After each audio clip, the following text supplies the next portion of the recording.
everybody, and welcome back to yet another Vertigo video.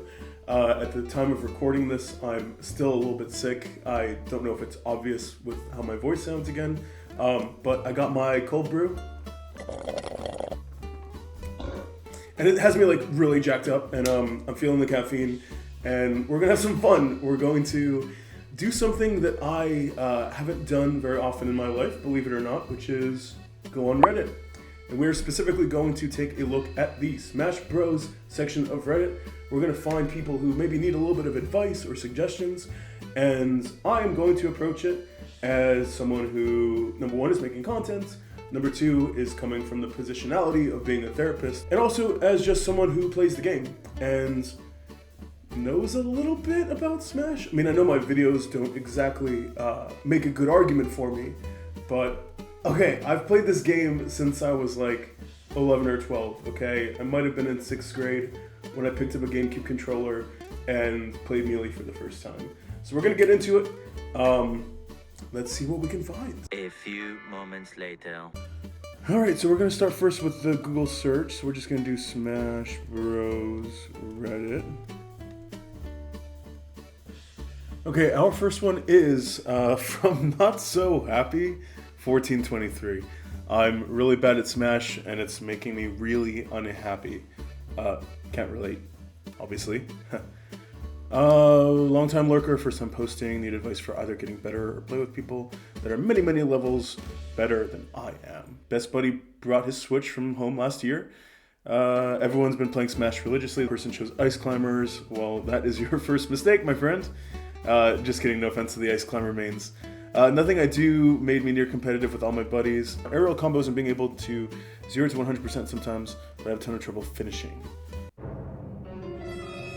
Pressing all the right things. Well, are you?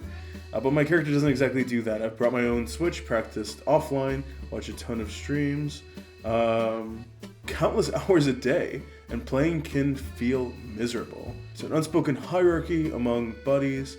I can't speak much to it, and might be in my head, but definitely puts a huge weight on my self-confidence, and my friends either react to that or they lower my self-confidence. I would send you to frickin' Esam, who I think does lessons, or Poppet1, who does School of Smash. But that's not what we're about here.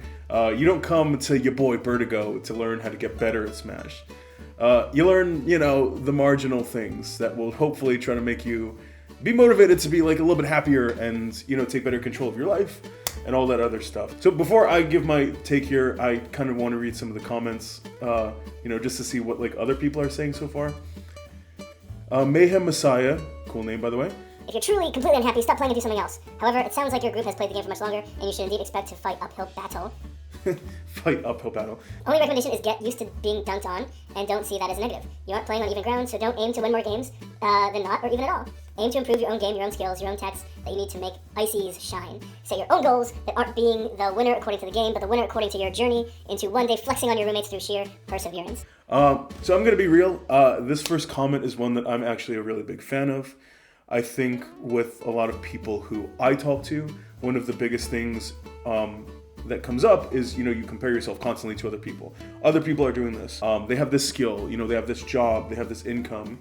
And I'm not saying that it can't come from a good place. That's coming from a part of you that's aware of a deficit or aware of a values distinction where your life is not, being led in accordance with the values that you want, how you hope to exist in the society among your friends.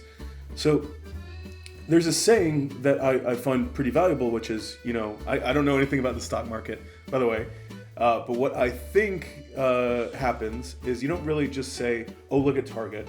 Target is ass because they are doing way worse this quarter than IBM. Target and IBM don't really have a whole lot to actually do with each other. So what you would do is you'd compare the company's progress or descent into where they were in the previous quarter, right? Like 3-4 months ago. So it only ever really makes sense to look at yourself as your own company and the stock market, where you are only really ever going to compare yourself to where you were previously. If you're setting goals for yourself, other people aren't you.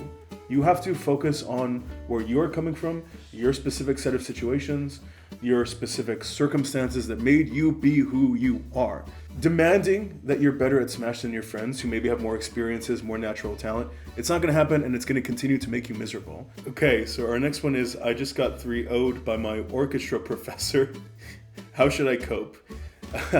And for context, he used Ness and spammed up B. I'm thinking I should drop his class out of pure rage, ? Tofu Schmo says, don't drop the class, drop the game. There's no coming back from that. Fair. I mean, not a ton of big tangible advice there other than say sayonara to Smash forever. Why the heck not? Our next one says, I'm a teacher myself, and on a couple of occasions have set up the Switch during the break and played a load of students. They're always shocked when I'm 3-stocking all of them for the first time after they've been talking about how they're pretty good at the game. And I'm a 2-2er at locals. These guys don't even know. Shout out to all the teachers and professors who are good Smash players. Yeah, love you guys. You can't cope. Instead of practicing whatever musical instrument, divert all that time towards your Smash skills. Sure, I mean, you can kind of keep in mind maybe the mentality of the previous post that we looked at. And, I would be skeptical as to whether or not like spite or revenge or like anger, frustration is going to be the best thing that successfully drives you long term to being a good Smash player. Maybe you're the exception. Yeah, I could be wrong. Who the hell knows? Yeah, if you want to use all that time to get back at this professor, or just never let yourself experience the pain of anything like this ever again, why the hell not? Give it a shot. The orchestra professor's name, MK Leo. Dude literally conducted you to death. Okay, so these are funny. I like, the responses in this. Slightly less impressive than I think some of the responses from the previous one. But what I will say is, for you, Rude Baker, I don't know if your goal is to be a baker, but, if you are, you probably don't need orchestra. And if you had no expectations of being like a world-class flutist, I just realized I don't know how to say. I don't know what you call people who play the flute in the orchestra. But whatever those people are, if you don't want to be one of them, and you also don't have like a really cool relationship with this professor already, yeah, sure, drop the class. Why not? Go for it. Okay, and this is our last one because I want this to actually be a video that's hopefully actually under 10 minutes. But using Super Smash Bros. As medicine for anxiety and depression. Well, this is completely up my alley. I did not seek out this specifically at all. So shout out to Super Smash Bros. For being a source of relief from anxiety and depression for many of us in the community. It's a healthy distraction, feeling of the controller, engaging in a calm but alert focus. It centers the world in a way we can literally control and feel in our hands. Community is akin to a support group. Cool, I'm not going to just read all of this out loud. Competitive Smash teaches us that it's okay to fail because failing is a learning experience. It teaches us that adrenaline-filled states can even be pleasant when we are doing something we love. So this is really cool. I mean, I really like reading a lot of testimonies like this. I think in a lot of ways, I mean, for me specifically, I agree 100%. I've never really been a part of a big Smash community.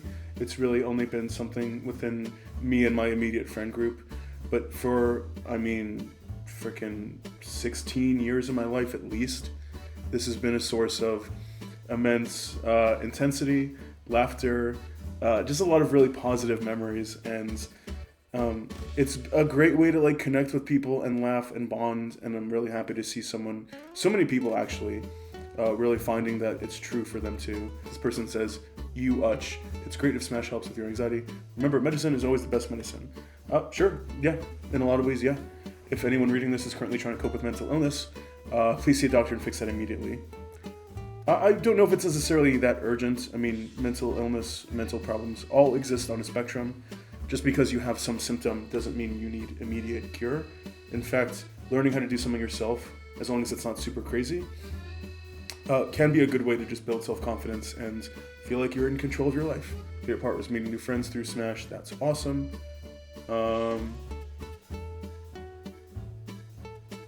Personal experience, I went into a bit of a slump with my mood for a while, and in my case, Smash didn't directly help me, but noticing my emotions towards the game ended up getting me to realize I should figure something out. That reminds me of the video that I uploaded like 3 videos ago. If any of you guys watching this wants to go check that out, just admitted to my dad last night that the toll college took on my psyche was not as light as he and my mom seemed to think. I need to learn how to be part of something I love again rather than force myself to through each day out of obligation. Definitely something to think about. The why behind your actions and big life decisions are going to be a big thing that affects you. So I think like one of the big things that I'll kind of just say about this is that there's a good enough of research that suggests if you have two things, you are pretty much not going to be depressed. If you believe that you yourself are a worthwhile human being, and if you are surrounded by a social community that helps you affirm that belief. If you have those two things, the odds of you being depressed are gonna be insanely low. And so when people find things like Smash and build a successful, stable community out of it, it's going to feel awesome. You're going to feel like, hey, this is awesome. I feel good. I feel good about myself. I feel valued. I'm part of a community that seems to enjoy the fact that I'm here. So literally anything like that is going to boost your mental health. So find something like that. I mean, you're watching this. It could be Smash. That could be kind of like the thing.